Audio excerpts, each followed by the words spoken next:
ẹ kú dédé àsìkò yìí yà wá. àwa nìyẹn. A fẹ́ kí ẹ bá wa dárúkọ yín fún báwọn èèyàn tó ń gbọ́ yín tó ń wò yín. Orúkọ tèmi ni Yèyé Òrìṣàtọ́lání Àtọ́kẹ́ Olórìṣà Aláwòyè nílùú Ìláṣẹ. Ẹ ṣe ìgbà dúpẹ́. A rí i pé a rí nínú aṣọ funfun àti oríṣiríṣi àwọn èèyàn. Kí ni tí ó ń ṣẹlẹ̀ níbi tí a wà kí ló fẹ́ ṣẹlẹ̀ bẹ́ẹ̀? Ọdún Ajé tìlú IDI-OKE òun ni wọ́n ń ṣe.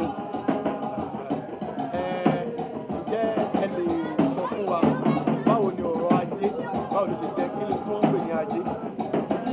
Ajé jẹ́ òrìṣà kan tó ṣe gbòógì tí gbogbo àgbáńlá ayé tí wọ́n gbọ́dọ̀ máa fi ṣeré, tí ò ṣe é kó dànù, tí ò ṣe má ní, tí ò ṣe má bọ̀, tí ò ṣe má ṣìkẹ̀.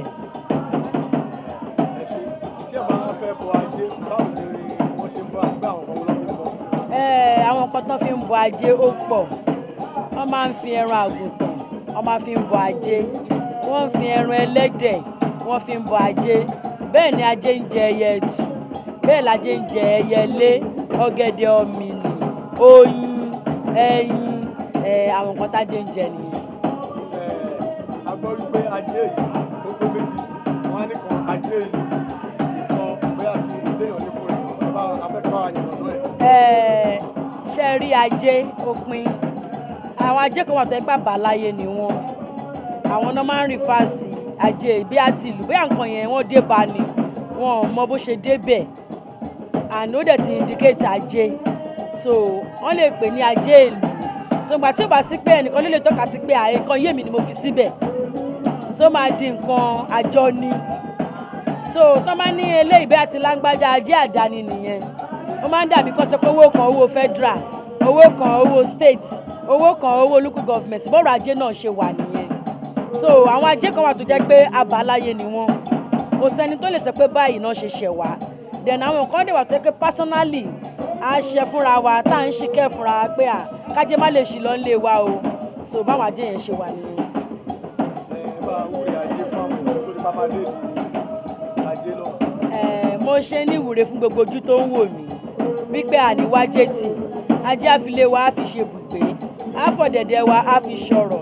Ìrànwọ́ wọn kì í wówó tì, ojú owó wọn kì í pọ́n lókun, ojú owó ò ní pọ́n wa. Tá bá nawọ́ àrímú, tá bá nanu àrípè. Gbogbo ojú tó ń wò mí báyìí owó ló máa ń ṣẹ̀gbọ́n ló ń sọ dàbúrò, owó ló ń ṣàbúrò ló ń sọ dẹ̀gbọ́n, owó á sọ wá dẹ̀gbọ́n, owó á dà wá lágbà, owó á gùn wá lẹ́mìí. Olówó ló ń ṣe lé ayé àrówó fi ṣayé wa. Ibi táwọn ẹgbẹ́ wa ti ń náwó àwọn ò ní bá wọn nájú ń bẹ̀ o.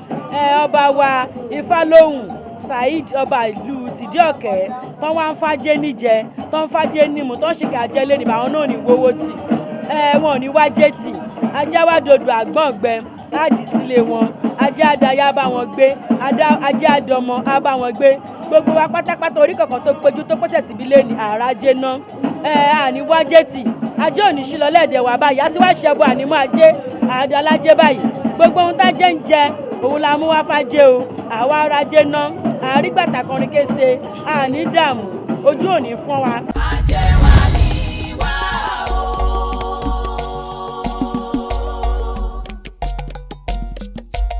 Òde ẹni ká fi òde.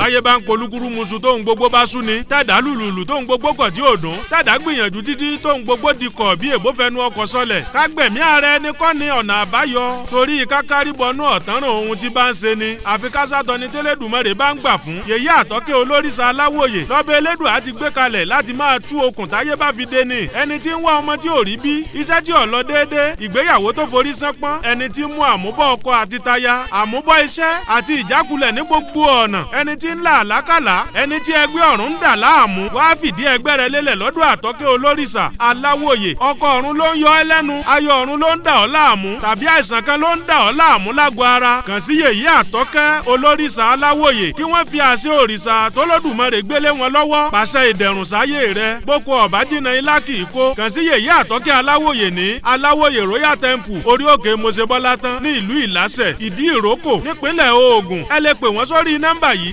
09067702269 tàbí 09047117026. Àtọ́kẹ́ olóríṣà aláwòye lóní aláwòye yóò wo tìrẹ síre sówó sọmọsálà àáfíà. Àṣà Yorùbá TV. Àṣà Yorùbá TV. ọ̀làjúdé làwọn gbàgbé àṣà ìdílé wa. Òtítọ́ ni kíkọ̀ ní gbóká tó fi di ọmọ gbẹ́gbẹ̀dù. Ìlẹ̀kẹ̀ pọ̀ lọ́jà kí Ṣàngó tó wájú mọ́kẹ́lẹ́ o. Ìlú pọ̀ láyé kí Ọbàtálá tó yàn lùgbẹ̀ láàyò. Àṣà Yorùbá TV. Egun kakaka ti tajà lẹ́nu. Àṣà Yorùbá TV. Ìkànnì àpèwáwò tí gbogbo ẹgbẹ́ rẹ̀ ń gbóṣùbà fún. Tó bá jẹ́ torin tìlù tàṣà ìbílẹ̀ gbígbé lárugẹ. Ètò lóníranran bí ojú ìlú, òfin, abala àbáláyé, abala sóyẹ kórí bẹ́ẹ̀. Elédùmarè ló dirí ẹwà fákùkọ wà. Fún ètò lóníranran tẹ́ ẹ ní níwájú. Tẹ́ ẹ sì fẹ́ kí gbogbo àgbáyé ọmọ Àṣà Yorùbá TV ìníkẹ́ kàn sí fún ọdún ìbílẹ̀ lóníranran, ìgbéyàwó àti onírúurú àṣeyẹ. Àṣà Yorùbá TV yóò bá yín gbé fáyé rí. Ẹ lè kàn sí Àṣà Yorùbá TV lórí Facebook, Àṣà Yorùbá TV 2, YouTube wọn Àṣà Yorùbá TV. Bákan náà email address asayorubatv@gmail.com. Instagram wọn rèé àṣà_Yorùbá TV. Bó sì jẹ́ Twitter Àṣà Yorùbá TV. Tẹlifóònù nọ́mbà wọn rèé 07063734729 tàbí 07013884292. Àṣà Yorùbá TV. Olódùmarè ló dirí ẹwà fákùkọ. civilization ló jágbá gbogbo tàdá ẹ̀ bá.